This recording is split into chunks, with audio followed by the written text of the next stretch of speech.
Hello everyone. मैंने polity Laxmikant के लिए एवरी चैप्टर वाइज इस तरह से पीडीएफ को डिज़ाइन किया है।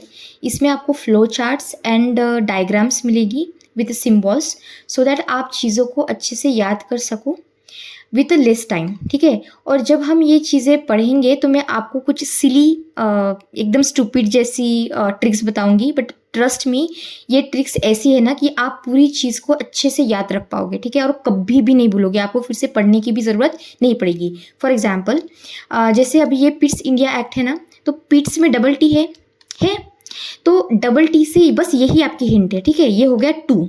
ठीक है। तो टू से हो गया डबल गवर्नमेंट। तो अभी आपको अगर ऑप्शन में या फिर कहीं पे भी अगर पिट्स इंडिया एक्ट दिखे तो आपको बस ये याद रखना है कि अच्छा पिट्स इंडिया एक्ट मतलब डबल टी मतलब डबल गवर्नमेंट है। और ये टू से टू का क्यूब कर दो, टू का स्क्वायर कर दो, ये हो गया 8 और ये हो गया 4। ठीक है। तो मतलब 1784 में ये एक्ट है। देखो छोटी छोटी हिंट चाहिए बस। ठीक है। आप सब याद रख पाओगे। और फिर से टू चीज़ दी है। ठीक है। तो मतलब court of directors, board of control. तो चलो अभी पिट्स इंडिया एक्ट को अच्छे से देखते हैं। ईयर याद हो गया आपको यहाँ पे ही। ठीक है। पिट्स इंडिया एक्ट किसके बारे में? Distinction of the functions. कैसे functions?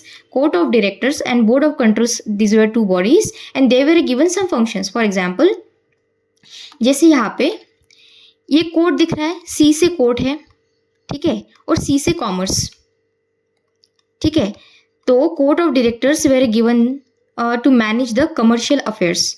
Okay. And the board of control, देखो इंडिया में जो पॉलिटिशियंस है, ठीक है, इंडिया में जो पॉलिटिशियंस है वो क्या करते रहते हैं? हमेशा चीज़ों को कंट्रोल करते रहते हैं। मुझे ये भी कंट्रोल करना है, मुझे वो भी कंट्रोल करना है।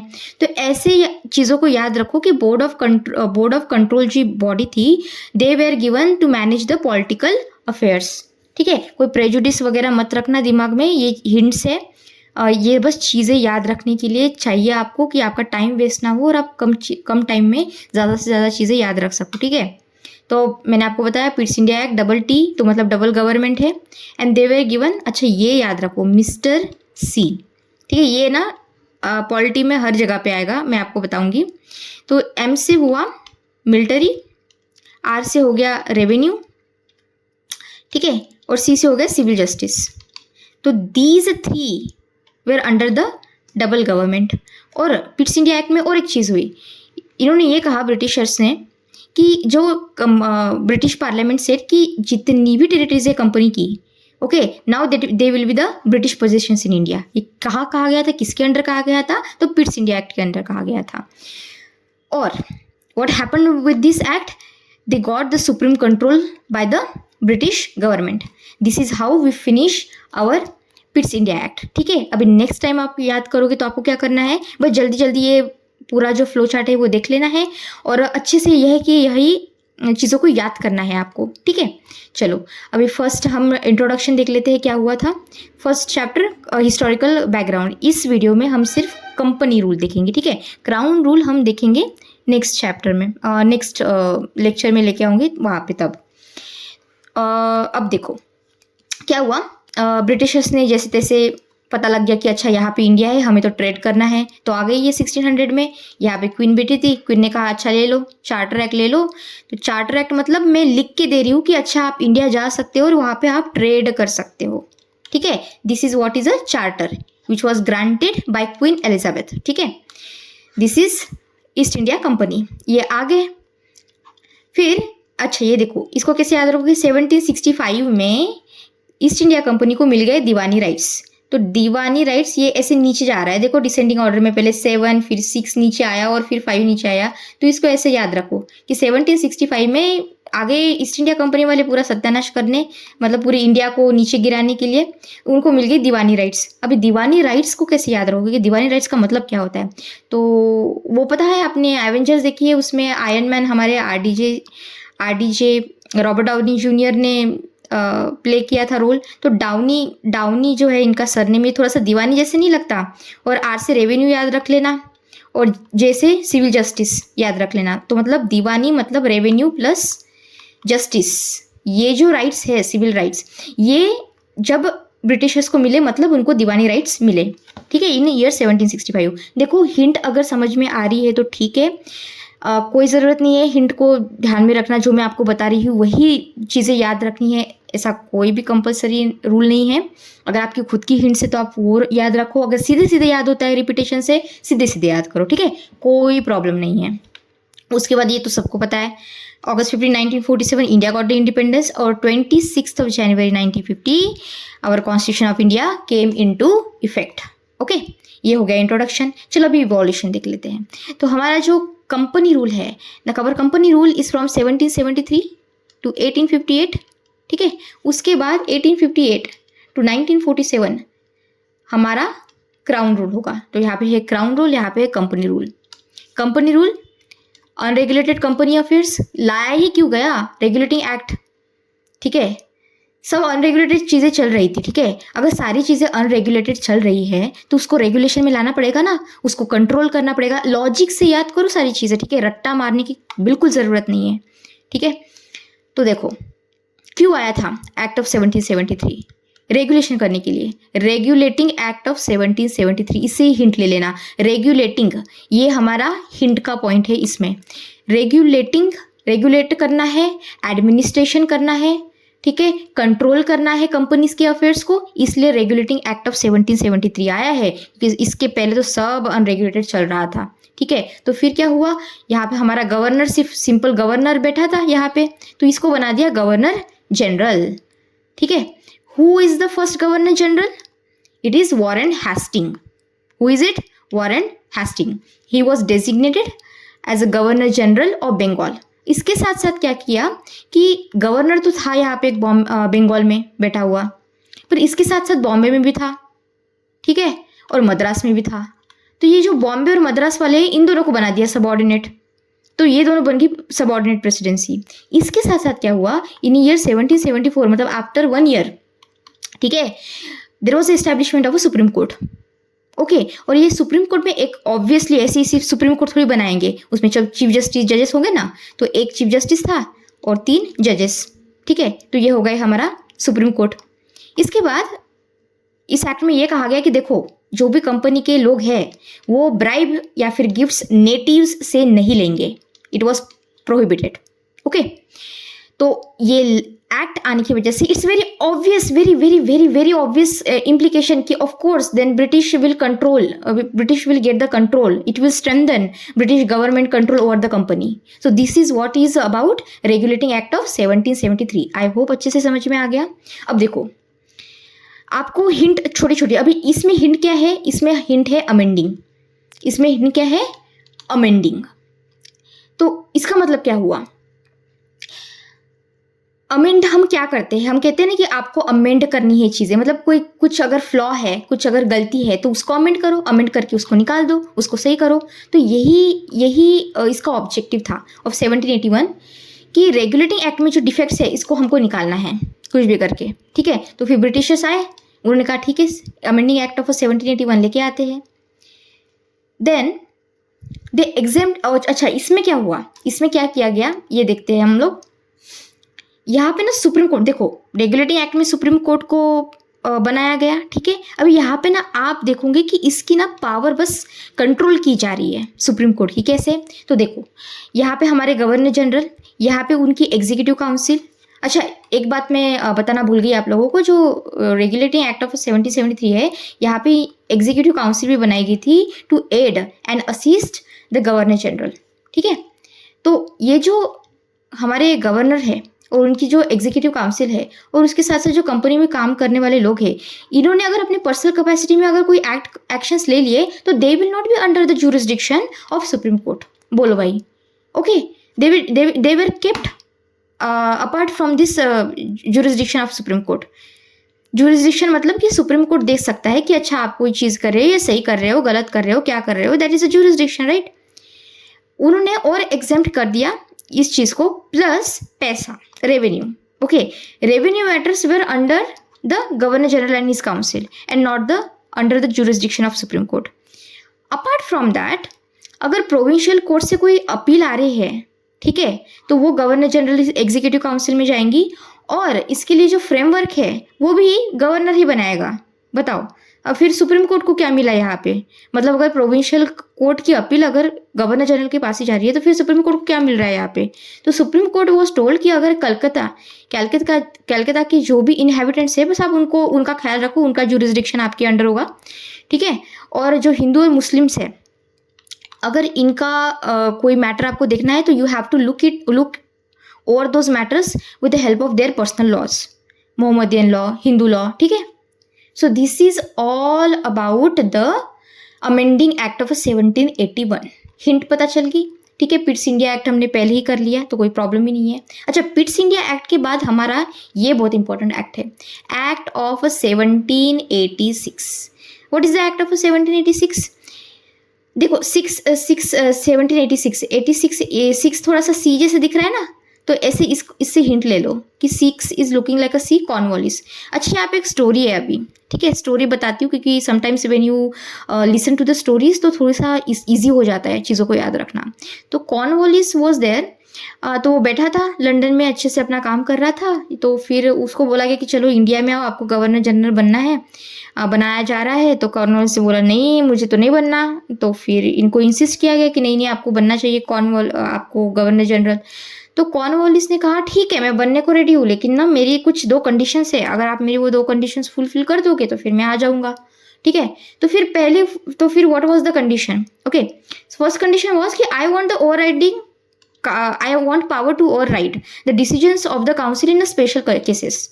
This was the first thing. And second condition was कि मुझको commander in chief बनाओ, which is the military command to assign, ठीक है। These were the 2 conditions, करोगे तो फिर मैं आऊँगा। So for that this act of 1786 came. तो कॉर्नवालिस को कैसे याद रखना है? पर्टिकुलरली कॉर्नवालिस को 6 से याद रख लो, क्योंकि 6 थोड़ा सा कॉर्नवालिस जैसा, C से इसको हिंट ले लेना, ठीक है। अच्छा, अब फीचर्स देख लेते हैं चार्टर एक्ट ऑफ 1793। देखो 4 चार्टर एक्ट्स हैं, ये हो गया, फिर आपका कंपनी एक्ट खत्म, ठीक है। आप फर्स्ट चैप्टर को मैं बताती हूँ, ऐसे अगर इस तरह से अप्रोच करोगे तो आप you will not take more than 15 minutes to complete the whole chapter of this Laxmikanth, every chapter actually, okay. This is the amount of hard work you have to do and you can do it, okay. चलो features of charter act देख लेते हैं। अच्छा, इसको याद रख लो 1793। इसमें अगर 20 ऐड करोगे तो ये कितना होगा? ये हो गया 3 और ये 9, 10, 11, ये हो गया 1813, ये हो गया नेक्स्ट चार्टर एक्ट। ये पहला चार्टर एक्ट है, ठीक है, ये सेकंड चार्टर एक्ट, ठीक है। अभी ये 1813 को देखो ईयर कैसे याद रखने वो बता रही हूँ, उसमें फिर से 20 ऐड कर दो, ठीक है। ये कितना हो गया फिर 33, तो 1833 हो गया, ये हो गया थर्ड चार्टर एक्ट। अभी इसमें और 20 ऐड करो प्लस 20, ये कितना हो गया 53, तो ये 1853 का नेक्स्ट चार्टर एक्ट हो गया। ऐसे याद रखना अभी ईयर्स को, ठीक है। चार्टर एक्ट ये अभी चलने वाला। बस अभी सीक्वेंस याद रखना है कि जिससे आपको कंफ्यूजन ना हो। अगर पेपर में कुछ क्वेश्चन पूछा तो बस सीक्वेंस याद रखना है कि अच्छा पहले चार्टर एक्ट आया था तो ये हुआ था, फिर इसके बाद ये हुआ, इसके बाद ये हुआ। लॉजिकली याद रखना है, रट्टा बिल्कुल नहीं मानना है, ठीक है। तो मैं बताती हूँ लॉजिकली कैसे याद रखना है इस चीज़ों को। तो चार्टर एक्ट ऑफ 1793 है यहाँ पे। तो गवर्नर, अच्छा पहले क्या हुआ, कॉर्नवालिस आया, कॉर्नवालिस से बोला देखो यार ये मेरी 2 कंडीशन है, उसको ये करो तो मैं आऊँगा। तो ये जो 2 कंडीशंस थी ना उसको एक्सटेंड कर दिया, मतलब गवर्नर की जो पावर थी it was extended over the presidencies, ठीक है। तो गवर्नर जनरल अभी स्ट्रांग बन रहा है। उसके बाद क्या हुआ, जो कमांडर इन चीफ है जो पहले आया था, तो it defined the role, it increased that power. और जो फ्यूचर के गवर्नर्स आएंगे उनको भी ये पावर एक्सटेंड की गई अंडर दिस एक्ट, ठीक है। यहाँ पे ट्रेड मोनोपोली दी गई to the East India company for 20 years. So यहाँ से 20 ध्यान में रखना कि अभी 20 ऐड करना है बाकी केस में, तो यहाँ पे भी 20 है इन 1793 एक्ट, ठीक है। और बोर्ड ऑफ कंट्रोल, ठीक है। बोर्ड ऑफ कंट्रोल पहले देखा था ना, कहाँ पे देखा था बताओ, जल्दी से बताओ कहाँ पे देखा था बोर्ड ऑफ कंट्रोल और कोर्ट ऑफ डायरेक्टर्स देखा था। 2 चीज़ें थी, 2 बॉडीज थी, कहाँ पे थी, डबल टी, ठीक है। पिट्स इंडिया एक्ट, पिट्स में डबल टी है, ठीक है, तो वहाँ से देखा था। तो बोर्ड ऑफ कंट्रोल पेमेंट्स, तो इनकी जो पेमेंट थी ये शिफ्ट कर दी कि आपकी अभी पेमेंट जो होगी वो इंडियन रेवेन्यू से होगी, ठीक है। तो ये सारी चीज़ें जो है ये हुई थी चार्टर एक्ट ऑफ 1793 में। पेपर में सवाल आया, कैसे भी फेंका गया, तो you will be able to mark it correct now, ठीक है। अभी गलती नहीं होनी चाहिए, ठीक है। और टाइम भी स्पेंड नहीं करना अभी ज़्यादा इसमें रिविजन करने में, बिल्कुल भूलना नहीं चाहिए, अभी के अभी याद करो सारी चीज़ें। अच्छा, अब चार्टर एक्ट ऑफ 1813 देख लेते हैं। What is the speciality of charter act of 1813? पहले तो अबॉलिश करो इस ट्रेड मोनोपोली को, ये हमारे इसमें कहते हैं ना कि 13 is not really good number, it is unlucky number, ऐसे कहा जाता है। पता नहीं अभी कितने लोग इसमें मानते हैं किसमें नहीं, लेकिन बस हिंट के लेने के लिए बस मान लो कि ये ना 13 ना मतलब ईस्ट इंडिया कंपनी को थोड़ा सा अनलकी लग गया। मतलब इन्होंने कहा कि नहीं नहीं अभी आपकी मोनोपोली नहीं रहेगी। ब्रिटिश पार्लियामेंट से कि अच्छा बाकी के जो यूरोपियन कंट्रीज के जो कंपनीज है वो आएंगी इंडिया में, ट्रेड करेंगे, प्रॉफिट बनाएंगे, ठीक है। But there was one exception. Exception क्या था? एक्सेप्शंस पे क्वेश्चन आ सकता है, ध्यान में रखो कि trade in tea and China, these two were the exceptions, they were with East India Company, ठीक है। Then this British Crown they said कि अच्छा I am going to assert my sovereignty over here, ठीक है। Second thing, यहाँ पे ना सिर्फ लोग आ रहे हैं अभी, मतलब ईस्ट इंडिया कंपनी के लिए बड़ा अनलकी चीज चल रहा है, सब लोग यहाँ पे आ रहे हैं। कौन कौन आ रहा है? पहले तो बाकी के कंपनीज आ गए, ठीक है, East India company, other companies came, जिससे इसकी मोनोपोली खत्म हो गई। फिर कौन आया? फिर ब्रिटिशर खुद क्राउन आ गया। क्राउन आ गया बोल रहा है कि नहीं अभी तो ये जो है मैं अपनी सॉवरेनिटी यहाँ पे बोल रहा हूँ, I am going to assert my sovereignty over here. उसके बाद कौन आया? यहाँ पे फिर से आए फिर क्रिश्चियन मिशनरीज। इन्होंने कहा I we want to enlighten and spread the Christianity messages all over India, तो फिर क्रिश्चियन मिशनरीज आ गए। उसके बाद और कौन आया? फिर आ गया introduction of the western education here, तो इसको स्प्रेड करो, ठीक है। और जो लोकल, अच्छा ये याद रखो कि local government authority were given the tax authority, और अगर कोई इंसान अगर पेमेंट नहीं कर पाता है तो they could punish it also. तो इतना ही दिया गया है चार्टर एक्ट ऑफ 1813 से। बस अनलकी चीज़ को याद रखना और पूरी स्टोरी को याद रखना कि मतलब ईस्ट इंडिया कंपनी को ना ये अनलकी लग गया, इसकी मोनोपोली खत्म हो गई और सब लोग आ रहे हैं। कौन कौन आ रहे हैं? बाकी के कंपनीज आ रही है, ठीक है, ब्रिटिश क्राउन आ रहा है, सॉवरेनिटी बोल रहा है कि हमारी सॉवरेनिटी है। उसके बाद क्रिश्चियन मिशनरीज आ रहे हैं, वेस्टर्न एजुकेशन आ रहा है, और जो लोकल गवर्नमेंट थी उनको भी टैक्स अथॉरिटी दे दी। तो 13 से अनलकी, ऐसे याद रखना, ठीक है। चलो नेक्स्ट देख लेते हैं charter act of 1833 and its impact. तो चार्टर एक्ट ऑफ 1833, ये 3 है ना, 3 को ऐसे टिक लग गई। क्या हो गया? 3 को ना टिक लग गई, तो ये बन गया बेन टिक। देखो ये एकदम स्टूपिड स्टूपिड ट्रिक्स है, लेकिन ऐसी ही चीज़ें आपको याद रहेगी, ठीक है। तो इससे बेन टिक, ठीक है, ये चीज़ ध्यान में रखनी है। तो charter act of 1833 there was a centralisation of a power, ठीक है। तो क्या हुआ कि जो हमारे गवर्नर जनरल ऑफ इंडिया थे, they were given, he was given the exclusive legislative powers. अच्छा, लेजिस्लेटिव पावर मतलब क्या? Legislative power means he can make the laws, right. That power was given to the governor general. Governor general की जो power है वो increase ही हो रही है, ठीक है। अगर मतलब आपको सीक्वेंस में याद रखना है तो ऐसे याद रख सकते हो।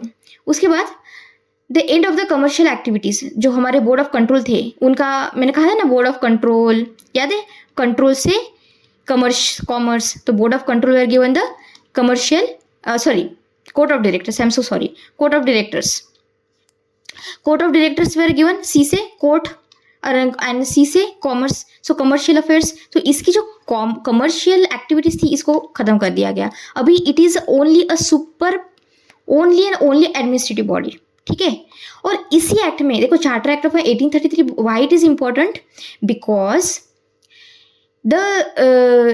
It was the first time that open competition for civil servants was introduce. और इसमें ये कहा गया था कि जो हमारे इंडियंस है इनको डिबार्ड नहीं किया जाएगा, they will be given a chance to take this competition. But जो हमारे कोर्ट ऑफ डायरेक्टर्स थे ना, इनको ये बात पसंद नहीं आई, तो इन्होंने ये निगेट कर दिया चीज़ को, ठीक है। So this is what happen in the act of 1833। Bentinck को याद रखना, ठीक है, he was a governor general of the Bengal, Bentinck. Now next is last हमारा इस पूरी सीरीज में is the charter act of 1853। इसमें क्या हुआ था कि चार्टर एक्ट ऑफ 1853 में ये चीज़ याद रखो कि 2 चीज़ें हो रही है हमारा, एक तो है लेजिस्लेटिव फंक्शंस और एक है एग्जीक्यूटिव फंक्शंस। इसमें हो गया है सेपरेशन लास्ट में, ठीक है, लास्ट में सेपरेशन हो गया है। जो अच्छा अभी इसमें कंटिन्यूएशन ये है कि ओपन कॉम्पिटिशन्स जो दी गई थी सिविल सर्वेंट्स को, they were thrown open to Indians also, और for that there was a Macaulay committee, which committee? Macaulay committee. And this separation of a legislative and the executive functions, it established for the Indian Legislative Council. इससे ये separation से क्या हुआ? There was a establishment of legislative council which is also called as Indian legislative council. इसमें ना 6 members को add किया गया था। Out of this 6 members 4 members were from MBBA, Madras, Bombay, Bihar, Agra. ठीक है, सो ये याद रहेगा। It was the extension and it was acting as a mini parliament. ठीक है, so extension of the companies rule. But अच्छा, इसमें क्या कहा गया, कंपनी को ये कहा गया कि okay you can have your rule, okay company can have companies rule, but you have to be under the crown rule. On the behalf of the crown, the company will do the work, but there will be no specified time. No specified time means that the crown can say कि अच्छा company now just get back, it's over now. You are not going to be taking control of this thing now. It's over. Okay. Now local representation, I told you appointment of the provincial government. Provincial government के लिए क्या किया गया था? There was a 6-member body extra, out of which 4 members were from MBBA. MBBS होता है ना, MBBS जैसे यहाँ पे MBBA याद रखना। सो this is all about the charter act of 1853। Sequence में याद रखना है, पहले कौन सी चीज़ ऐड की गई थी, उसके बाद कौन सी चीज़ ऐड हो गई। तो इस तरह से आपका फर्स्ट पार्ट फिनिश हो गया। अच्छा, अब इसका PDF का क्या, तो PDF का जो है ये मैं अपने टेलीग्राम चैनल पे प्रोवाइड कर दूंगी। आपको मेन चैनल में जाना है, वहाँ पे आपको टेलीग्राम का लिंक मिल जाएगा। ठीक है, और या फिर आप सर्च कर सकते हो एम्पावर एस्पिरेंट्स UPSC चैनल, और वहाँ पे आपको मिल जाएगा। इसको आप डाउनलोड कर लो, अच्छे से रिवाइज करो, रिकॉल करो इन्फॉर्मेशन को, और आपके जितने भी दोस्त हैं उन सबके साथ इस चीज़ को शेयर करो, जिससे मुझे भी एनकरेजमेंट मिले, जिससे मैं भी अच्छे से काम कर सकूँ। ठीक है, थैंक यू सो मच। अच्छे से पढ़ाई करना। God bless you all.